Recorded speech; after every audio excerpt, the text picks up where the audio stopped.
नमस्कार साथियों, आप सबका पुनः स्वागत है श्रद्धा स्टोर ज्योतिष में। आज हम लोग कवर करने वाले हैं मीन लगन की कुंडली में यदि बृहस्पति प्रथम भाव में बैठे हैं तो क्या फल है। हम ये भी कह सकते हैं मीन लगन की कुंडली में मीन राशि का बृहस्पति क्या फल देता है। इससे पहले हम लोग चैनल में सूर्य, चंद्रमा, मंगल और बुध की कंप्लीट वीडियो सीरीज अपलोड कर चुके हैं।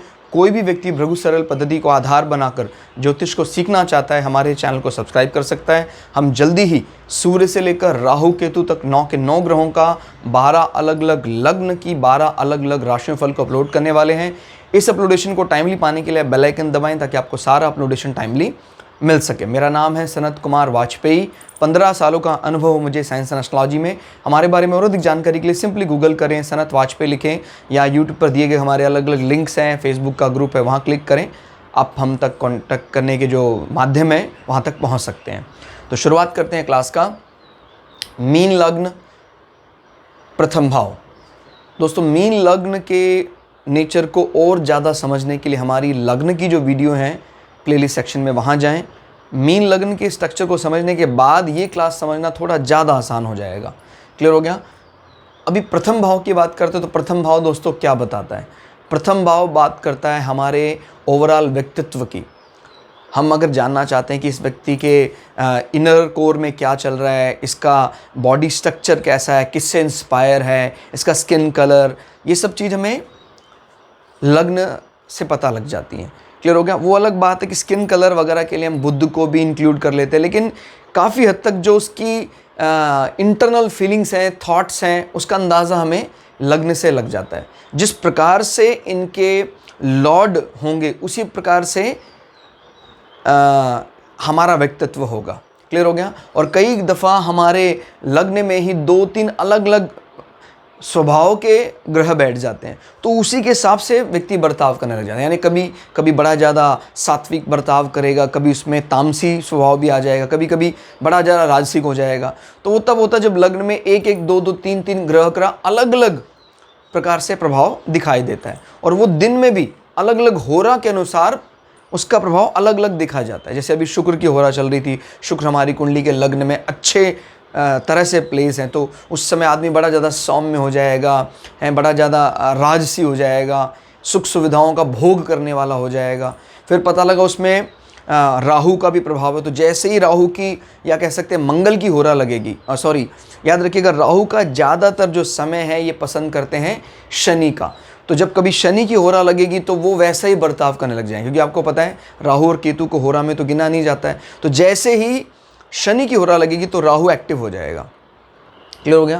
तो इसी प्रकार से चीज़ें हमारे स्वभाव में दिखाई देती। कोई आपस में बड़े ज़्यादा 36 का आंकड़ा रखने वाले 2 शत्रु हैं। जैसे मान लीजिए लग्न में मंगल का घर, वहाँ राहु आके बैठ गया, तो मंगल और राहु में 36 का आंकड़ा है। इस कंडीशन में कहीं ना कहीं चेहरे पर, सिर पर उसके कोई बड़ी चोट के निशान हो सकते हैं।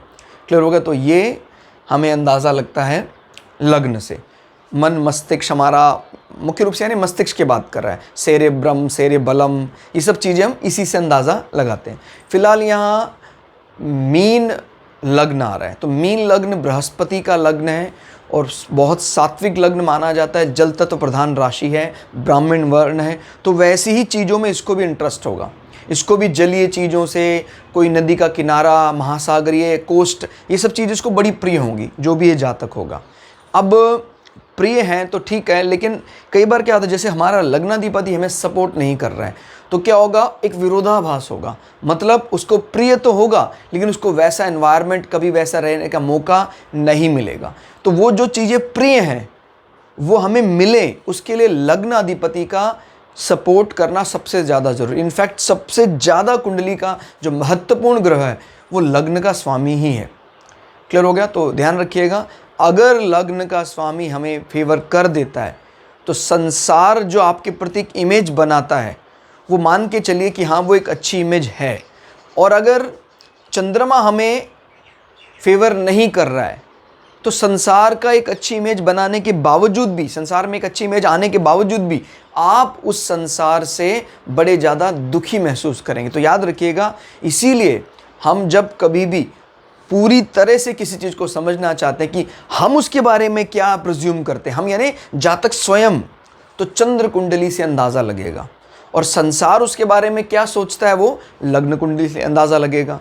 अब हालांकि डिविजनल चार्ट्स में बहुत अलग अलग डिविजनल चार्ट्स हैं, D1 जैसे D1 तो हमारा लग्न चार्ट होगा, उसके बाद D2 D9, लेकिन दुख से कहना पड़ता है कि मुश्किल से कई 15 या 20% लोग ही हैं जिनके डिविजनल चार्ट करेक्ट हैं। Otherwise more than 80% divisional chart का टाइमिंग, अगर कहीं वो 10 मिनट, कई बार तो 5 मिनट में भी डिविजनल चार्ट बदल जाता है, तो डिविजनल चार्ट देखना उल्टा फायदे की बजाय नुकसान हो जाएगा।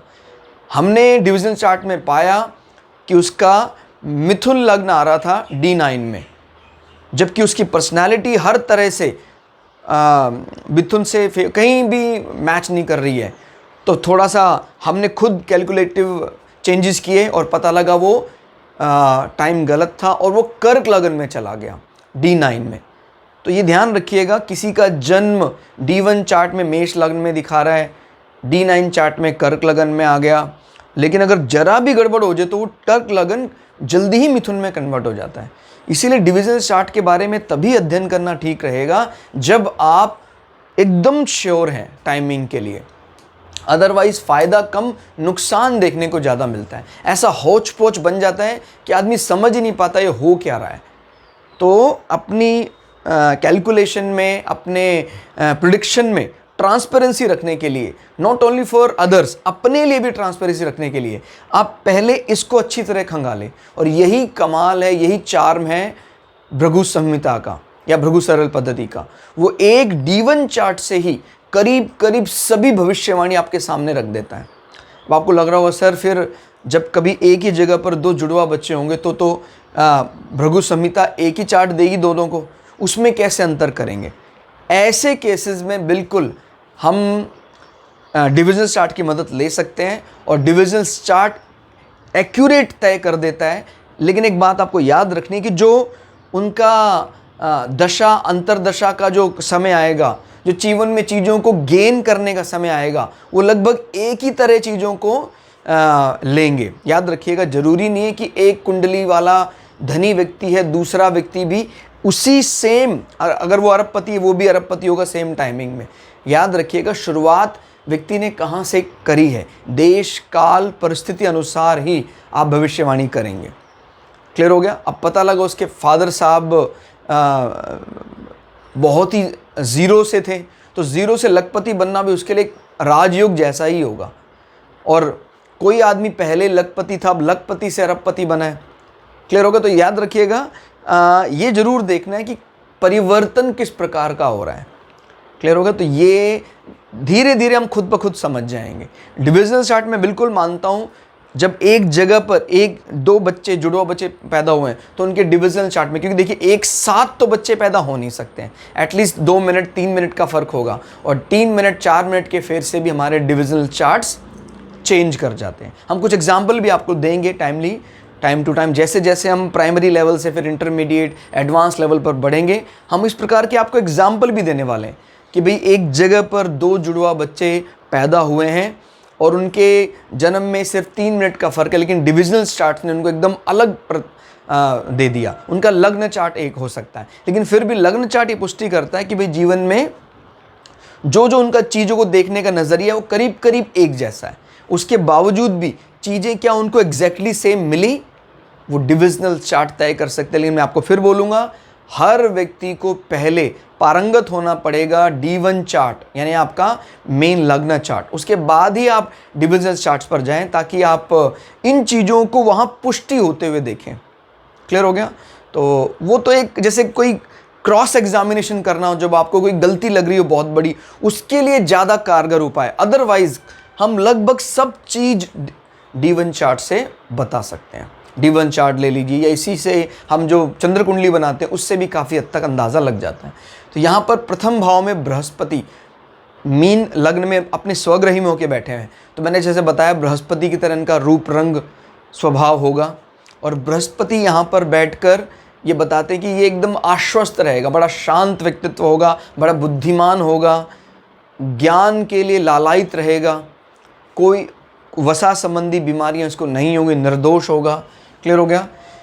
कर्म क्षेत्र का मालिक होकर बृहस्पति अपने से चतुर्थ बैठा है। जब कभी भी आपके करियर, जॉब, सामाजिक यश, इससे संबंधित सुखों को देखना हो तो हम लग्न से देखते हैं, क्योंकि इससे 1 2 3 4 अपने से चतुर्थ बैठा है बृहस्पति अपने स्वग्रही होकर। तो ये बात बताता है कि आप अपने जॉब प्रोफाइल को लेकर बड़े आश्वस्त हैं, उससे आपको बहुत बड़ा ज़्यादा सुकून, चैन मिलेगा।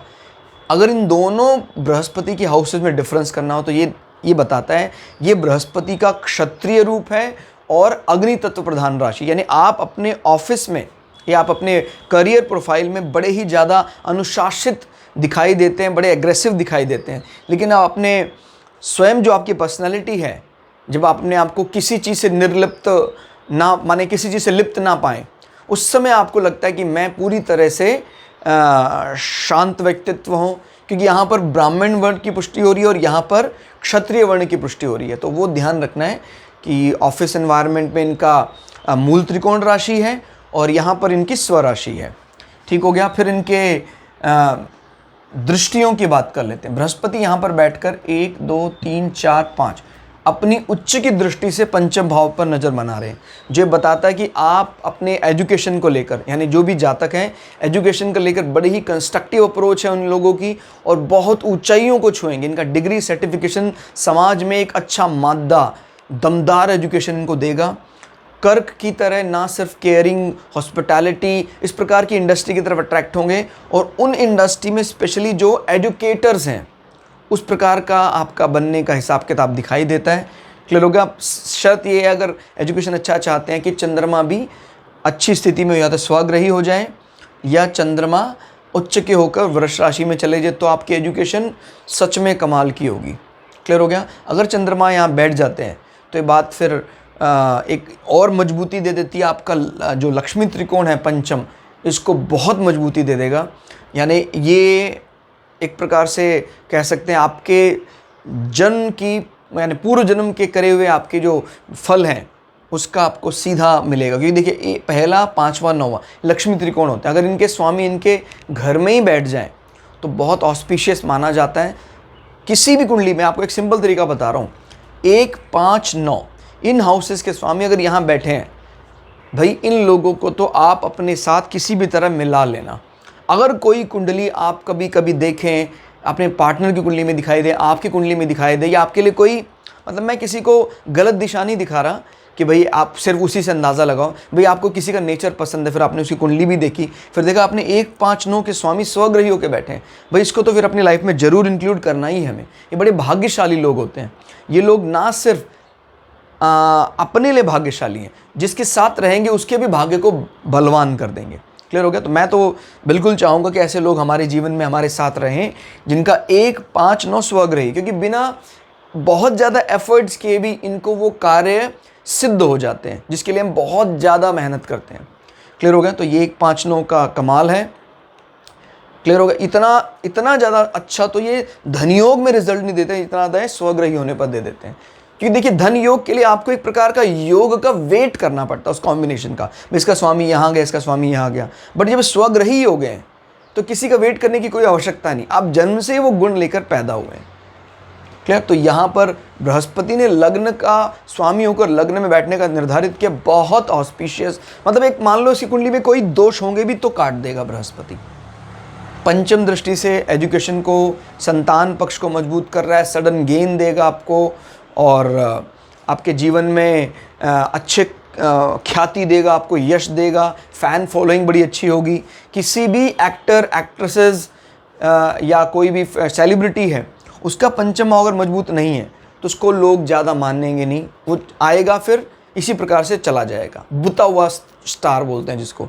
बृहस्पति की नज़र बताती कि आपके पार्टनर ना सिर्फ बुध के कन्या राशि से इंस्पायर होंगे, जो कहा जाता है बुध का इंटेलिजेंट फेस, इसमें बृहस्पति का भी ज्ञान पाने की ललक दिखाई देती है, क्योंकि बृहस्पति बराबर पूर्ण दृष्टि बनाए हुए हैं आपके सप्तम स्थान में। आपके एग्रीमेंट में आप बहुत ज़्यादा लॉयल होंगे, आप अपने सेक्सुअल रिलेशनशिप में बड़े ज़्यादा सात्विक होंगे, उनमें आप कोई यानी व्यभिचार जैसी दृष्टि पर माने ये पतिव्रता या पत्नीव्रता की तरफ इशारा करता है, लेकिन दूसरे पाप ग्रह इसको दूषित ना करें। जैसे राहु इस घर में दृष्टि ना डाले या ना बैठे, ठीक हो गया। तो आपको लग रहा होगा कि सर अगर मान लो राहु यहाँ बैठा है तो हमेशा क्या हमारा पार्टनर दूषित ही होगा? नहीं, ऐसा नहीं है।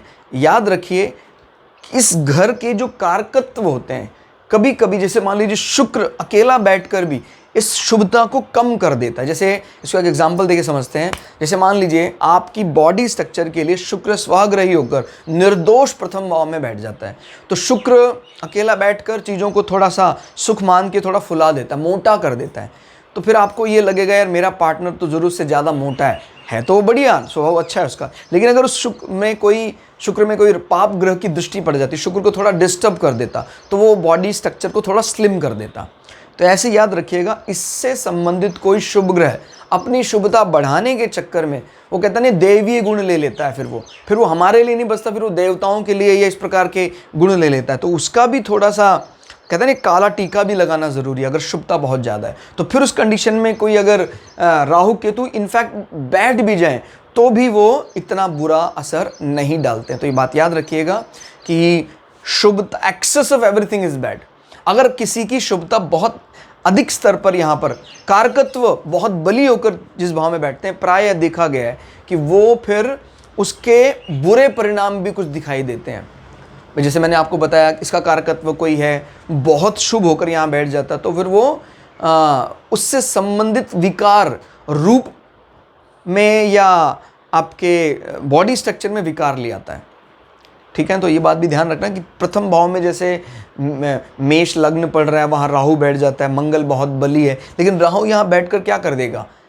मंगल बली होगा तो आपको ठीक है, आपको थोड़ा सा मांसल भी होना चाहिए था, नसों में लाल निशा होना चाहिए था, लालिमा होनी चाहिए, लेकिन राहु बैठकर चीज़ों को थोड़ा मंदा करने का काम करेगा। आपको चाहे कुछ भी हो जाए मोटा नहीं होने देगा राहु। ठीक है, तो ये बात भी ध्यान रखना है, किसी ग्रह को बैलेंस करना भी बहुत ज़रूरी है।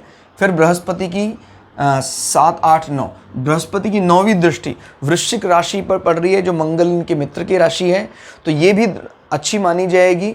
आप अपने धर्म को लेकर, अपने पिता को लेकर मंगल की वृश्चिक की तरह हैं, यानी एक प्रकार का जो संबंध है वो छुपा हुआ संबंध सा है, कम बातचीत करना, लेकिन अब आदर करते हैं। बिल्कुल क्लियर होगा, बातचीत कम रहती है पिता के साथ, क्योंकि वृश्चिक राशि का स्वभाव भी कुछ ऐसा है, extreme lover, extreme hater.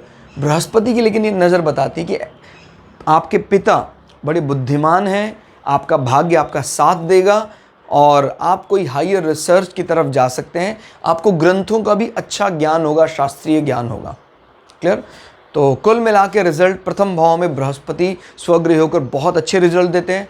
Class आपको कैसी लगी कमेंट करके ज़रूर बताइएगा। मिलते हैं अगली क्लास में, तब तक के लिए जय श्री भृगु पराशरा, जय श्री शुक्राचार्य, नमस्कार।